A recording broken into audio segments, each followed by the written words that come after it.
Welcome to Amp Life, the official podcast of De La Torre Orthotics and Prosthetics, located in Pittsburgh, Pennsylvania. I'm the Brian Moe, the social media advisor for De La Torre, and I also happen to be a below-knee amputee. Let's get into today's episode.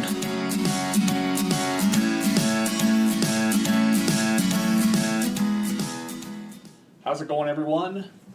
My guests today are Dennis and Todd from the Amputee Walking School.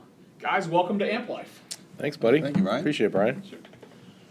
For our listeners who aren't familiar with you guys, would you please take a little bit of time to tell us about your individual journeys with limb loss, when you became amputees, and how that's impacted your lives? And Todd, let's start with you. Yeah, well, for me, I lost my leg at the age of 15 to bone cancer, osteogenic sarcoma, and from that point in time, they knew I had to, go on chemotherapy for a while, and that was about a year and a half of chemo, and then after that, really, life kind of just picked up. At that point, I was going through a lot of physical therapy, and my physical therapist became a big part of my life, and my physical therapist became my track coach, and that's basically how I got involved in competitions, not knowing about the Paralympics, but he kind of filled me in a little bit. I was interested in it, but not really. I didn't really, jump into it because I didn't think I was a good enough athlete to do any kind of competition like that. Sure. But then when I started to get involved in learning to run, I just found that just so engaging to try to learn to accomplish this, running on a prosthesis. No one had really ever done it like the way I was doing it, running step over step. That was just a big challenge, and the challenge was more interesting to me than even the thought of competing. But once I was able to really, tackle the challenge, I saw that I was actually competitive.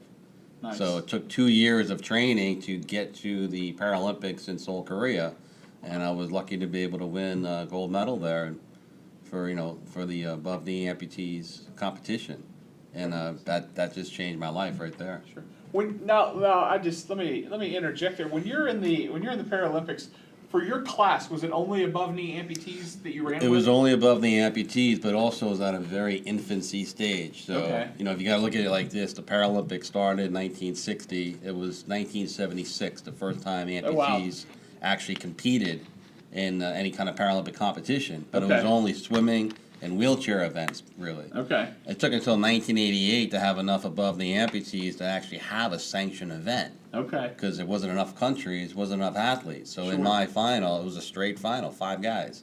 Oh, wow. And so we had, the first ever sanctioned event. That just people never saw, above the amputees running really up until that point in time. So when they saw that, they saw it was possible, and there was only one event, a 100-meter dash. So you only had one opportunity. There wasn't these other events yet. Sure. But it was a start. Everything had to have a start. Sure, absolutely. Dennis, what about your story? How did you come to your feet? Well, I lost my leg in a car accident on Long Island, New York, a couple of weeks before signing a contract to play soccer professionally, Brian. And not knowing what direction my life was going to go in after that, my life basically was over. Here I was, 24 years old, with a future ahead, and not even contemplating anything other than being a professional athlete, And so that was, without question, the most devastating thing that could ever happen. And I was very fortunate that 3 months after my accident, I was home, not wanting to do anything, and a friend of mine basically dragged me out to see the International Games for the Disabled, which was on Long Island in 1984. That is now known as the Paralympics. So talk very, very, like Todd said, very early infancy stage. So I went out on crutches. I didn't have a leg yet, not thinking I was really ever going to be able to do anything.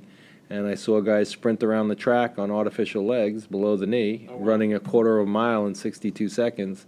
And I realized at that point that I'd be a competitive athlete again. And I got blessed to be able to be put in touch with the same therapist that Todd was working with, because they were doing a research study on osteogenic sarcoma patients where they were doing an oxygen consumption test to see if aggressive physical therapy would have positive effects on the scarring of the heart and lungs of cancer patients. And so they didn't have enough people to actually do the study, and I was put in touch with the person hosting the study, and they just wanted to get some baseline information. So I became part of that study, and then through that process, we both became friends. In 1986 is when this all took place. And then we started competing together, and David Balsley at the time, our physical therapist, then became our track coach and mentored us. And then in 1988, as Todd mentioned, we both became the fastest leg amputee sprinters in the world. Todd, as an above-the-knee amputee, ran 100 meters in 14 seconds, and my 100-meter was 11.7 on a below-the-knee prosthesis. Wow. And in the early stages, this is before, the high-tech technology was even available. We did this on our walking legs. Oh, wow. So we were truly the first. We actually pioneered the idea and concept of being able to turn these legs from sprinting legs, from walking legs into sprinting legs. So it was actually kind of MacGyvered to point the toe down to the ground. Carbon graphite just came into existence as far as being used in prosthetic devices in '84 when I lost my leg.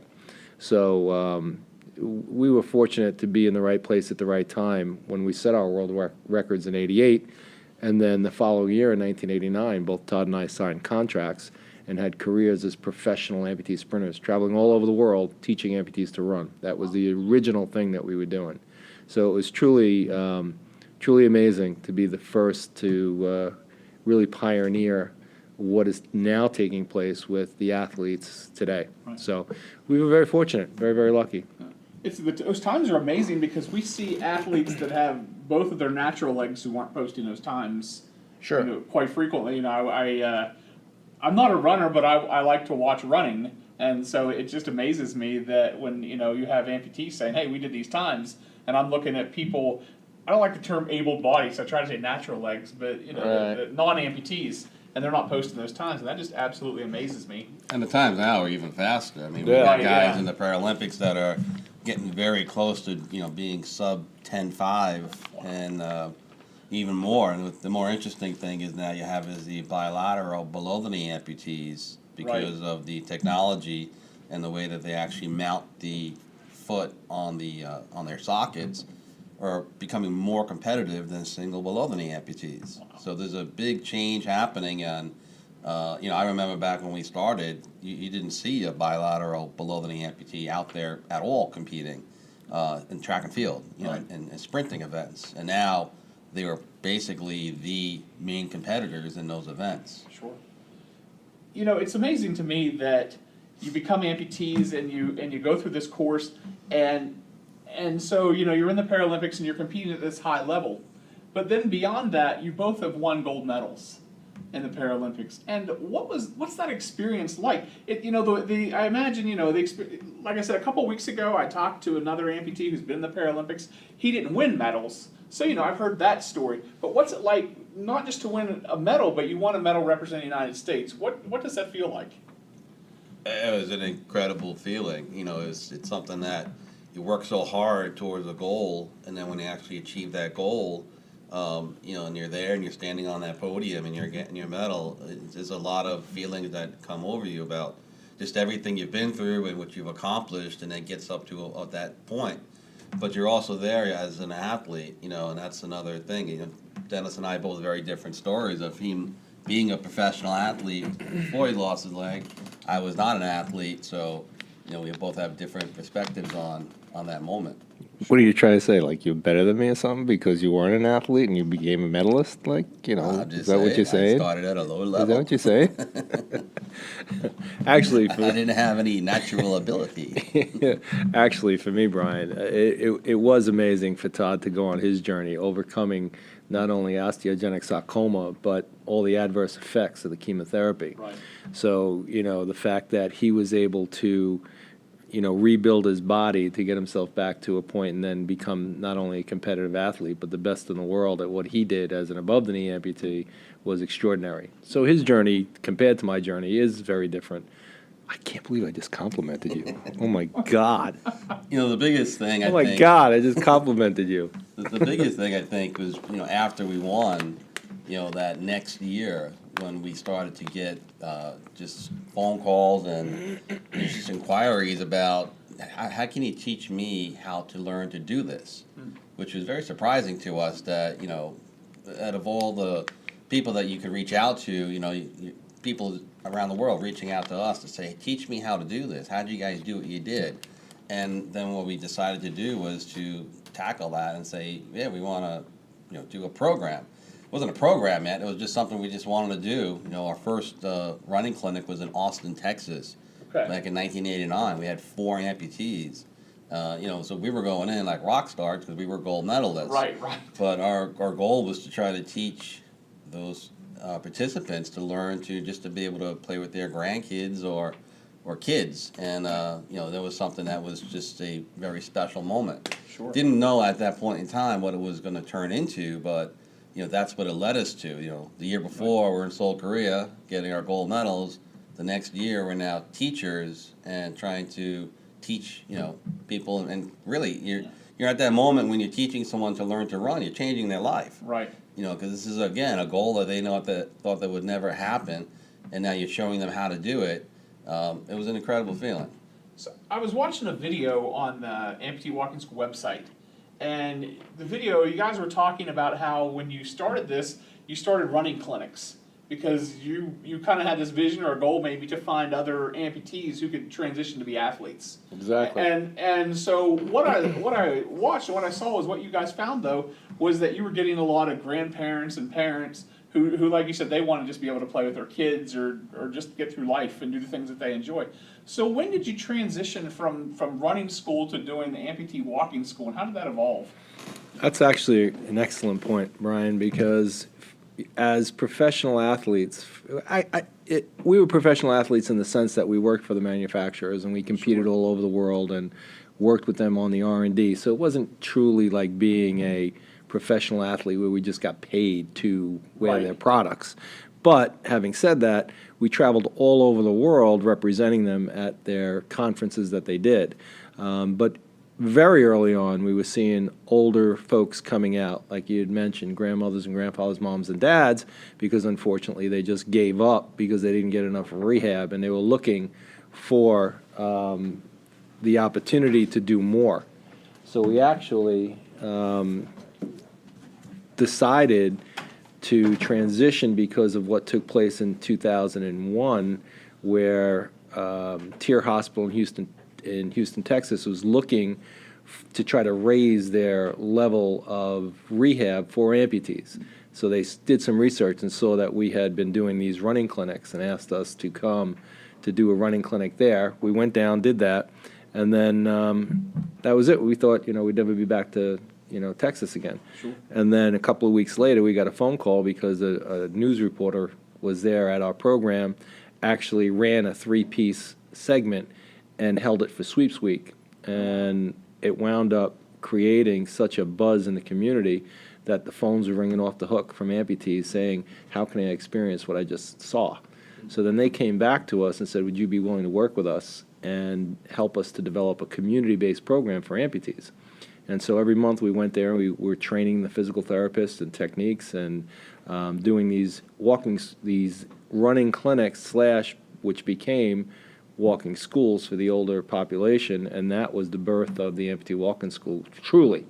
And so we just evolved from there and wound up now doing the walking school in 24 cities, soon to be 26 cities, and 12 states. Wow. The one thing that has really changed our lives and has made such a significant difference in our lives was having the opportunity to work with CareRight and bring the program as an outpatient program into a skilled nursing facility to be able to really interact with amputees much earlier on.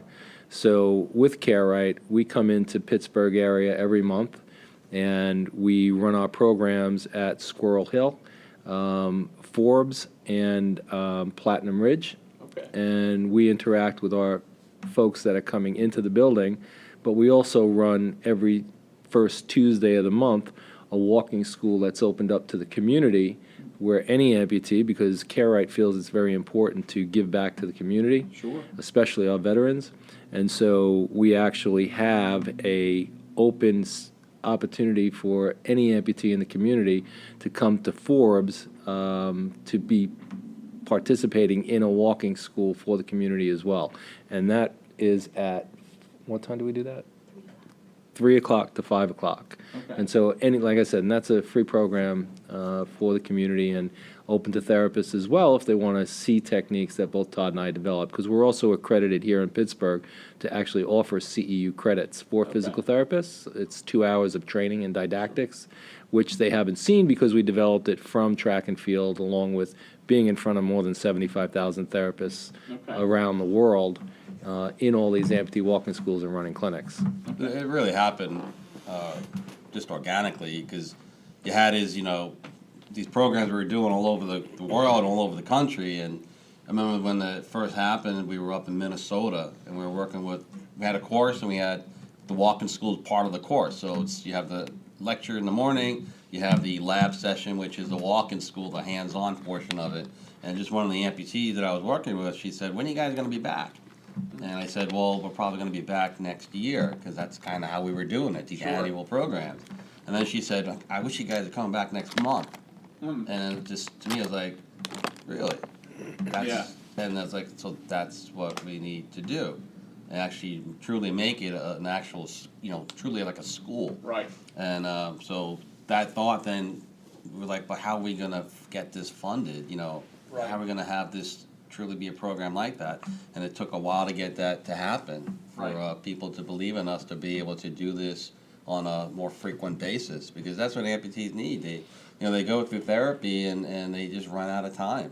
Absolutely. So if we start this program and like we are with CareRight, at the skilled nursing level, we can start at the very beginning when someone is contemplating amputation or just had the amputation. That's when they need to learn about this whole process. Sure. Sometimes when they come to the walk-in schools that are just the outpatient community programs, for some people it's too late. They've been an amputee for 5 years or 10 years, and they just have these bad habits, and now they've maybe wearing the leg less and less, and it ends up in the corner of the room. We know that we could help that, but it has to start earlier. Absolutely.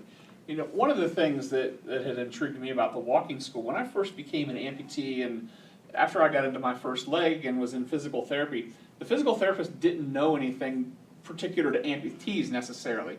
I think she said she had like an in-service 2-hour course. When I came to Pittsburgh, I found a physical therapist who was very much knew about amputees.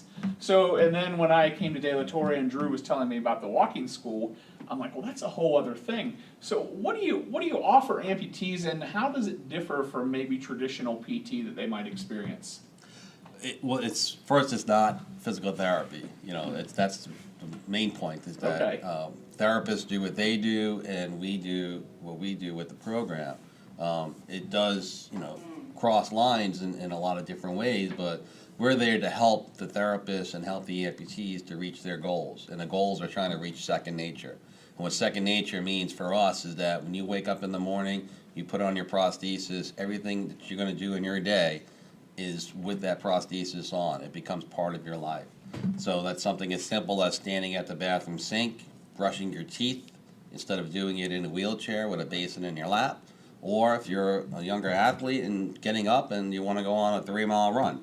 So it's something that, we try to have people reach second nature. The thing about that is it takes a lot of repetitions to reach second nature. Oh, yeah. And the thing about it is a lot of people, if you ask them that question, how many repetitions, how many steps will it take for you to get to second nature? A lot of our older folks, they're like, well, 2,000 steps, 3,000 steps. And then we tell them, reality is that you're starting at 250,000 steps. That's your starting point. Right. And it's even more. So people have to put the time into this to be able to really get to that point. And that's what we try to do, is to give them that opportunity to keep going. So once therapy is over, it just switches into something different, which is now the Amputee Walking School. So with the training we provide for therapists, the training we provide for the amputees, and the mentoring program, we're helping to support them in a lot of different ways to be able to think about this as a long-term approach. So what you need to understand for us, Brian, is that when we began this program and started to do walking schools as a community-based program, it was designed exactly for that, to help amputees because they run out of time in rehab. Physical therapists do a great job, but the reality is healthcare is failing us when it comes to rehab across the board. So amputees get very limited rehab, and it's getting worse and worse. Right. And so these type of programs are necessary to help folks to be able to go home, practice techniques, do their homework, and come back each month to progress. So when we got on board with CareRate nationally, and also here in Pittsburgh, it was only to open up this program to actually the community to say, hey, if you want to come and be part of something pretty special, everybody's more than welcome. But our director, our national director of patient experience, Ashley Romano's grandfather was actually a bilateral amputee. Okay. And so when she heard about our program and we sat down with her, she also recognized, because having a family member who is an amputee, that they need more help. Right. And so that's when she approached us to say, hey, guys, if you're willing to do this, I want to bring this to amputees sooner at the skilled level. What has taken place because of that has been extraordinary, because not only do we have a community-based program, but interacting with the amputees at such an early stage, and also having the ability to teach physical therapists some advanced techniques because of all the years that we've been doing this. What we've now developed is a true comprehensive amputee rehab program at our facilities. And that begins, as Todd mentioned, with a mentoring program. So every single amputee that comes into our facilities, we interact with. Oh, wow. And every month, we have a program where it's an in-house walking school, but it's also a support group.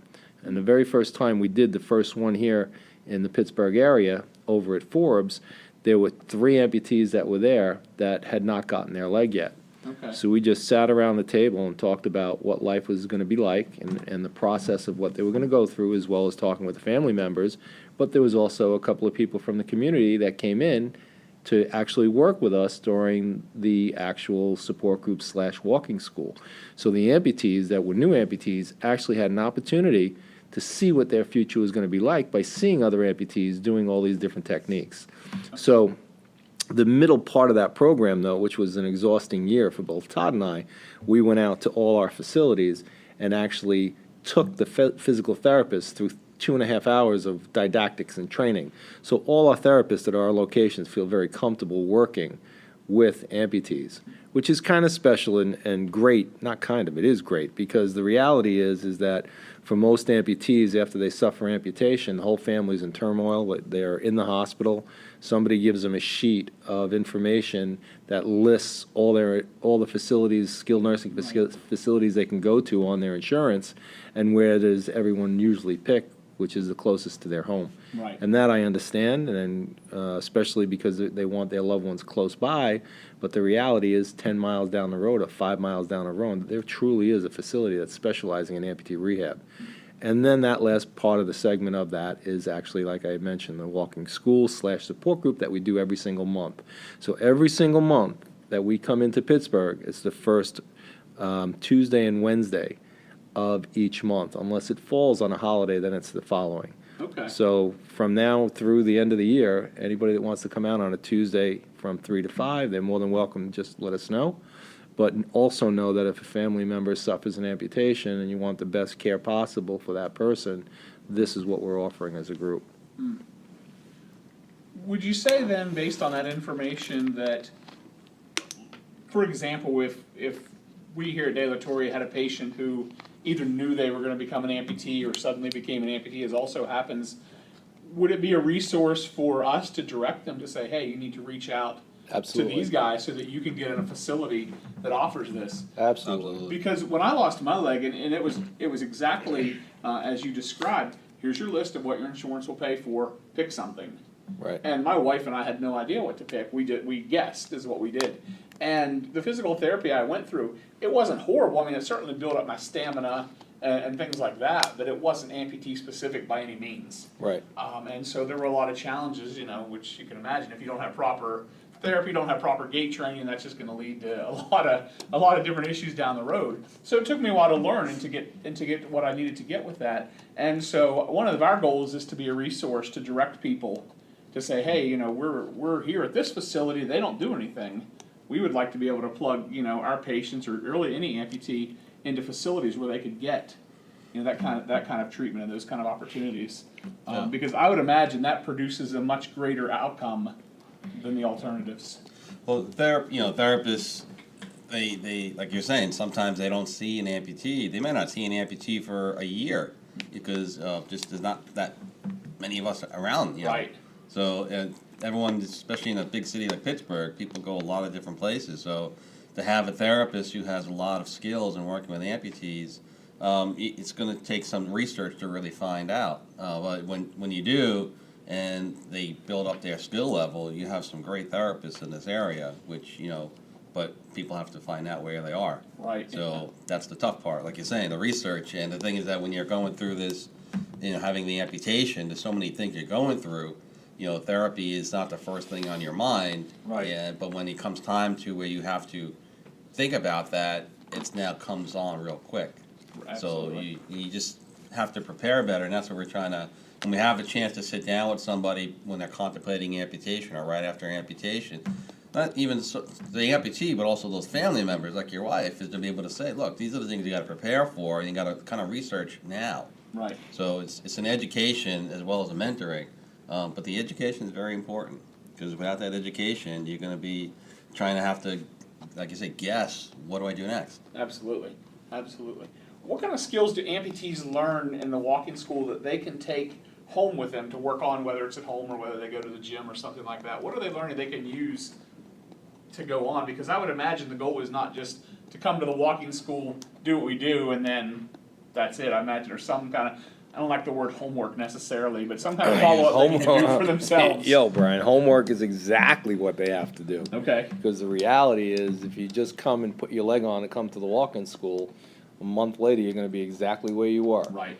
However, having said that, we've designed techniques that can be used at home, and if implemented, they make progress, huge progress. We know that through our outcomes that we're doing. We're actually a research study as well at a Columbia University. Nice. And so we're showing through the research that if people commit to the program and to the techniques, they will get stronger.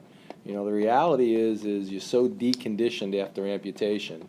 Some folks are down even before the amputation for a long time with non-healing wounds. And so once they have the amputation and they finally get put into a leg, you're talking about being very, very deconditioned. Right. So they go through the traditional steps of rehab, they run out of time, they go home. A lot of times these legs end up in the corner of the room. But Absolutely. if you commit to the program, you will see great outcomes. Not only that, we have so many people who not only take this so seriously and they do all their techniques at home, then they realize all about wellness and they actually get themselves into a wellness program at a local facility, or they go and join a gym and then continue to progress. The outcomes will happen if you commit to the wellness side of making sure you're taking care of yourself. And for diabetics, it's even more important. Absolutely. Because if you don't have your numbers right and you're not taking care of yourselves, you're going to get complications, and it's going to lead to very, very bad situations. Absolutely. You take care of yourself and you commit to not only the techniques but what needs to be done as a diabetic, you're going to really start feeling really great about yourself.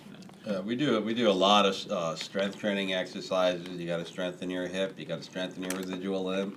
Where sometimes amputees don't realize there's still muscles there, and we have to strengthen those muscles. So that's the education right there. But we like to believe in really showing different goals that we're going to reach, and when you accomplish those goals, things start to really make sense. And these life skill goals. So It's all about life skill goals. But when you show someone, this is what we're going to be able to do if we do all this training, and they see that light at the end of the tunnel, then they put the work into it. And you got to do homework. Right. Homework is something we always joke about homework, but when you come back, if you haven't done your homework, we're going to know in 2 seconds when you come into the program, because it's written all over your face, if you don't do your homework. So the thing about it is that you got to go home and do the homework, because we've said this a million times to people, is that, if you don't do that, we're going to have the same conversation next month. Nothing's going to change. And the thing about it is that you got to make that commitment to yourself to make that change. And the thing about it is the best thing you can do is walk. That's Amputee Walking School. The goal is to get people up and walking.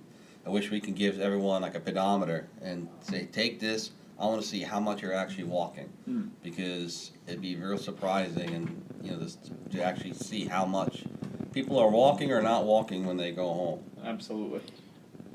People can also be very sneaky, though. They'll take the pedometer and give it to their grandkid. Go walk for me. That might actually work. I think one of the shows I watched, someone put it on their dog or something and just had him run around the yard. I don't know if that would actually work, but for the sake of the show, it did. Hey, little Johnny, here's $5. Go walk for Grandpa. What do you see? Thanks, Grandpa. How much do I have to walk? Oh, 10 miles. 10 miles. What do you guys see as some of the biggest challenges facing amputees, not just from a physical therapy or learning to walk standpoint, but for them to realize their full potential? One of the things, as an amputee, with the opportunities that I have now, that frustrates me like nothing else is the negative self-talk that goes on. I've actually quit posting in most of the Facebook groups, because it's just all like, I've lost my leg, life is over, it's the worst thing ever. And they lost their leg like 7 years ago.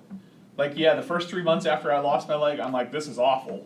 But now, almost 5 years later, I'm like, this is life, and life's good, I'm happy.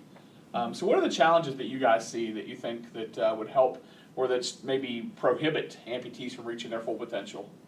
Well, the acceptance of their disability, that's the biggest challenge. People go through that initial depression and they never get out of it.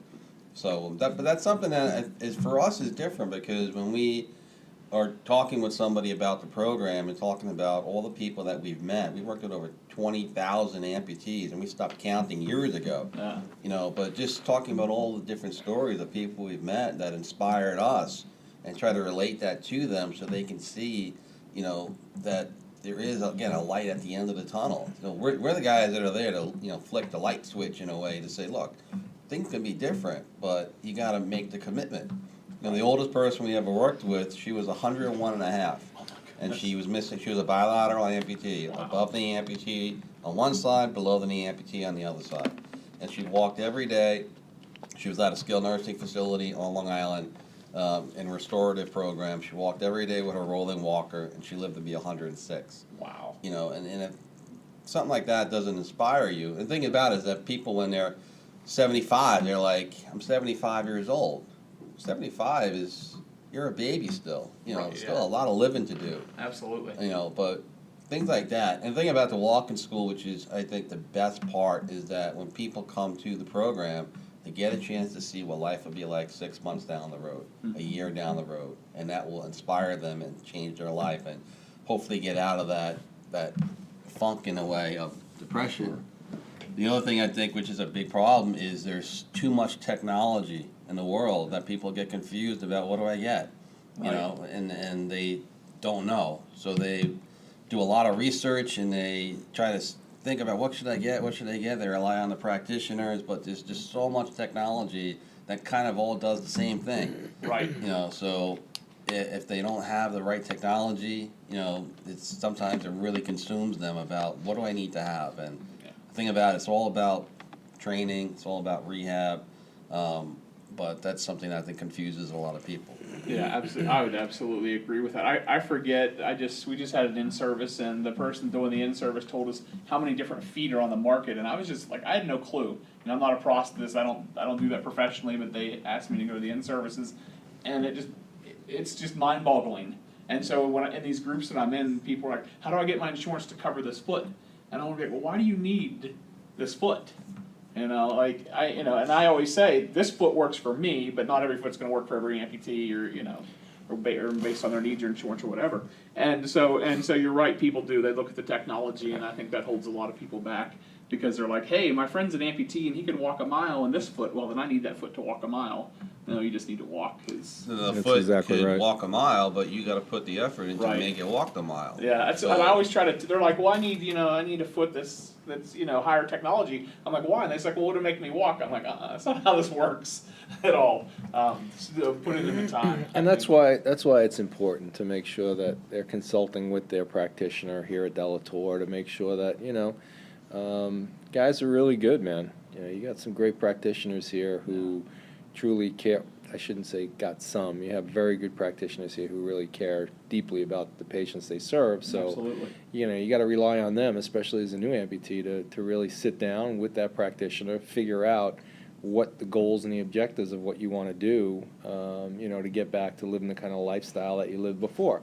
Reality is for, some people, it may be to want to go back to recreational activities like playing tennis or jogging or running, and that's going to require a totally different technology setup Right. than somebody who wants to just go out and be able to get around and play with their grandkids or go, and dance at their 50th wedding anniversary. So you really need to rely on your practitioners and not the internet per se to make decisions on what technology you should be getting. Absolutely. Because the reality for older folks as well is, some of these components are extremely heavy.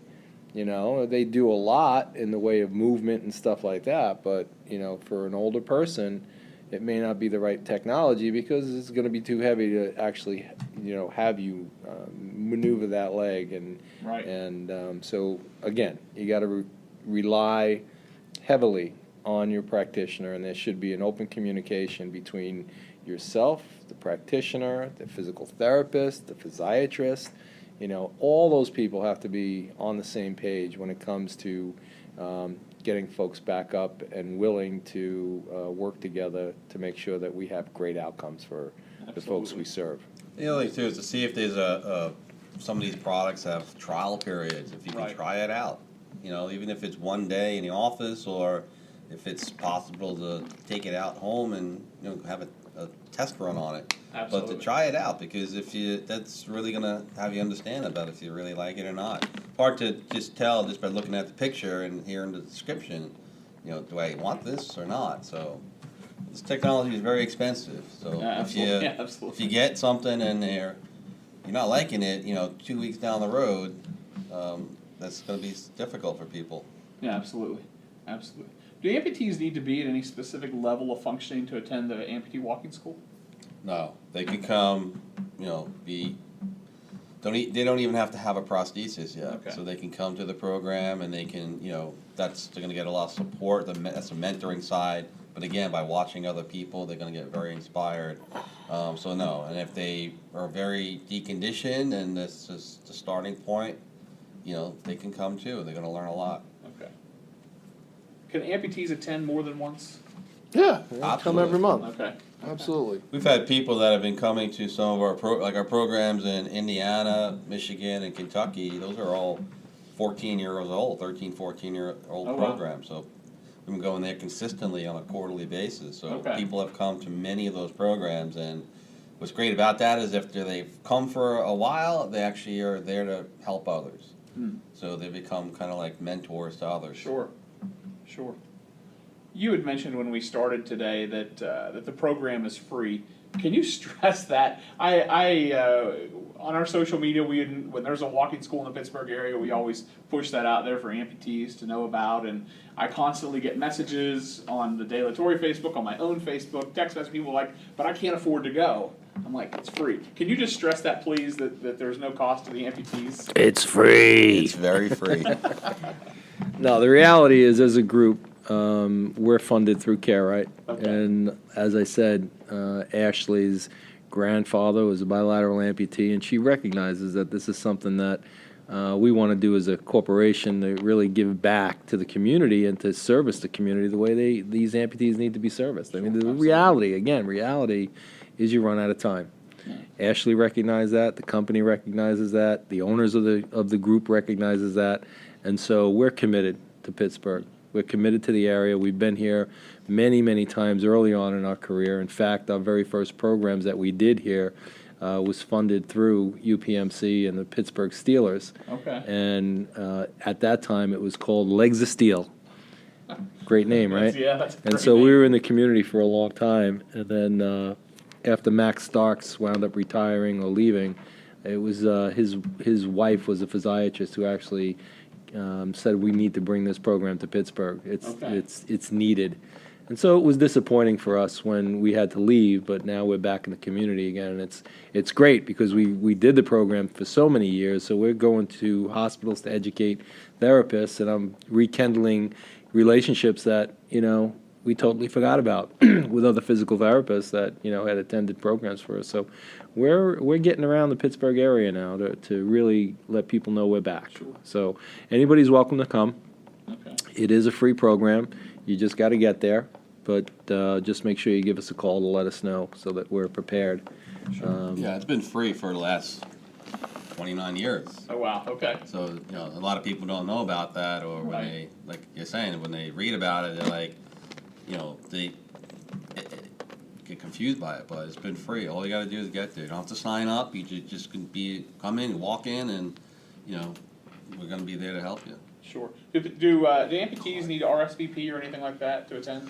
Not necessarily. However, having said that, we have Stephanie in the room with us. So what would be great is if people are interested in coming, we're over at Forbes Center, and her cell phone number, she's the liaison for us. Stephanie actually sets our schedule when we're in town.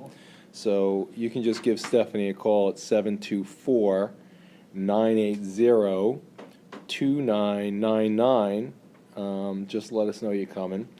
Or you can email her at platinumridgerehab.com. platinumridgerehab.com. Man, Stephanie, you had to have a long email address like that? You're killing me. So you're going to have to play that back about 10 times to get it right. It is tough because I tried to email her the questions and it kept bouncing back. And I'm like, that's what she told me. I was misspelling platinum, I guess.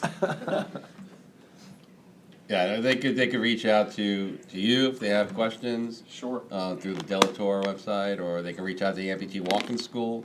Contact us through there. We have our calendars on there too. Just reach out and look up the calendar and be able to see where we are. So first Tuesday of every month, we're at Forbes from 3 to 5. Okay. Okay. And we have quite a few people that are actually coming. So Good. it's actually really great to help these folks and actually make new friends. So we're very blessed and fortunate for that. I know that you do mentoring. I know that you talk to patients and their families, those who are anticipating an amputation, to let them know what life is going to be like, to help them understand, 6 months from now, this is where you're going to be, this is what's going to happen. Do you feel that mentoring is with amputees and people who are about to become amputees is something that we need on a much larger scale? Absolutely.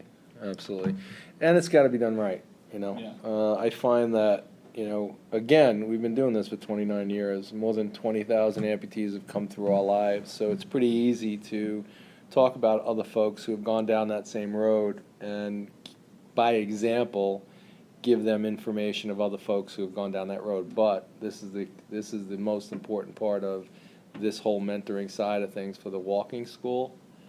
I can't tell you, Brian, how many folks I've went to see bedside, asked by a physiatrist or a vascular doctor to go talk to Mr. Jones, who's 78, 79 years old, and he says, I'd rather just die than lose my leg. I forget, how much more time do I really have? Yeah, right. And the reality is like Todd said, this woman, 101 and a half, above the knee, below the knee, diabetic, lost her legs when she was 90. Oh, my. And she went 11 years without legs because the insurance company deemed her a non-candidate. She was transferred to another facility, long-term facility, and those therapists fought for her to get legs because she had the will to want to do this. So anyone contemplating amputation, those people need to be at our walking school because they get to talk to other folks who have gone exactly down that same road, trying to save a foot for years, and when it comes time that they can't revascularize again, once they have the amputation, everybody says, I wish I would have done this 2 years ago. Oh, absolutely. Because they get up, they get the infections gone, they get fit with a leg, and they're living life again. Right.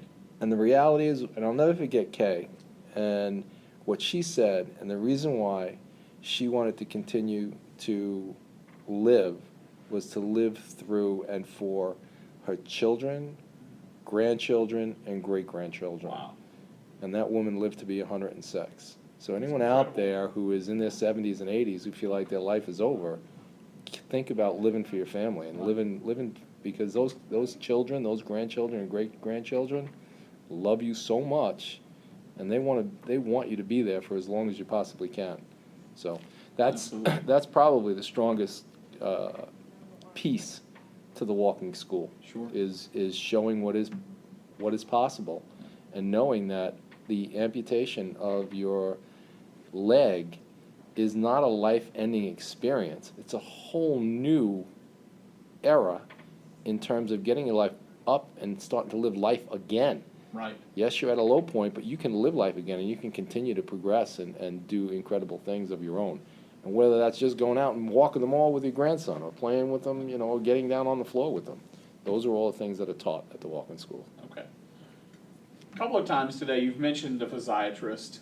A lot of people don't know what that is. I think here a lot of people call it a PM&R doctor. Correct. How important is the physiatrist? Because I push a physiatrist. I have what I believe is a great physiatrist, and we have a great relationship, and he has helped me immensely in my journey. How important do you believe a physiatrist is for an amputee to have? Very, very important, especially now the way healthcare is. The biggest thing that is holding folks back is the ability of not being able to get a leg because the documentation is so Right. important.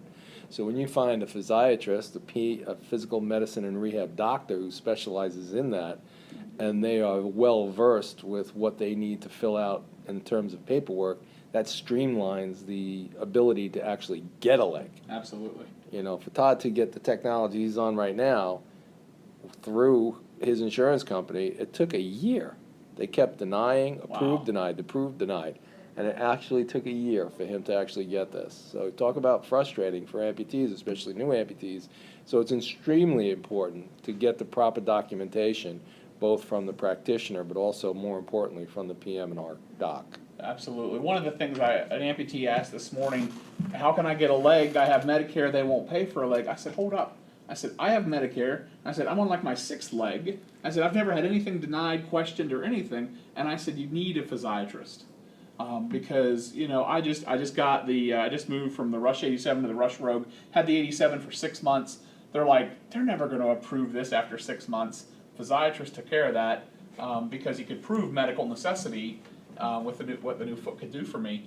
But people just don't understand that, and so when I hear you guys talk about a physiatrist, it makes me very happy because I just see that as a need for amputees today. Yeah, it's very much needed, and every amputee needs to have a physiatrist that they have as part of their team. So that's something that as soon as they find one in the beginning, sooner the better. Absolutely. How rewarding is it for you guys to see the progress that takes place with amputees that come through the walking school? It's incredible. It's like I said, we've worked with over 20,000 amputees. We stopped counting years ago, and I mean, if you have to really put a number on how many people we've met, it's it's an incredible amount of people. But a lot of the success stories, we definitely have a book or 10 books, Right. from people that we've met and just inspired us over all these different years. And in my Paralympic competitions, 1996 is my final competitions in the Paralympics. I competed a couple of years after that, but my final Paralympics. So we went, in 1988 there were 5 above the amputees competing. Okay. And now in 1996 we had quarterfinals, semifinals, and finals. And it was amazing how many people in those competitions that we have actually taught to run at some program around the world. Wow. In the final, pretty much everybody in that race was some program around the world we had taught to run, and I got beat by 2 of them. Sure. So, just incredible stories. And when, on that particular day, when a couple of those guys after that race, I came in 3rd. Luckily, I was able to still be in third place, but, then they came up and said, thank you, just thank you. And we met them one day doing a running clinic at some place around the world, and, that's very special. Sure. Yeah, we've been very blessed, Brian. Very, very blessed to be able to make a difference in people's lives. I mean, practitioners do it as prosthetic amputees. They put a leg on somebody and you change their life. So I always say this, this goes across the board. You can change somebody's life by, saying a couple of kind words to someone and just being there as a friend to someone. And so we've been a friend to thousands upon thousands of amputees and showed them the light and showed them the way. And we did such a good job with teaching people to run in '96 at Todd's final in Atlanta, which was our last Paralympics. Every single person in that final from someplace around the world, with the exception of one guy, we had taught to run. Wow. And Todd got beat by two of them. He said that. He said that. I wasn't paying attention. I wasn't paying attention to you. Dennis, one of the things that I wanted to ask you earlier that I just blew me away. I heard this, and my wife and I were discussing it. We were just like blown away. I saw in a video where your 100-meter time was less than 2 seconds behind the great Carl Lewis. Yep. That is incredible. Thanks, for man. anyone. Thanks, but man. Let alone, when we talk about what amputees are capable of doing. Yeah. Because I mean, pretty much unless people just live under a rock, everyone knows who Carl Lewis, knows what he accomplished and what he did, and so that was just. Was that something you tried to do, or did it just happen in the course of your competition? You know what? It really was a credit to having the right people around me and training as a professional athlete. So I didn't do it on my own. It was my coach at the time, working with Todd, feeding off each other, having that person along with you who's actually out there on the track in a time where no one was really even looking at what we were doing. I mean, we were lucky if when we had our national event, we were lucky if 50 people watched.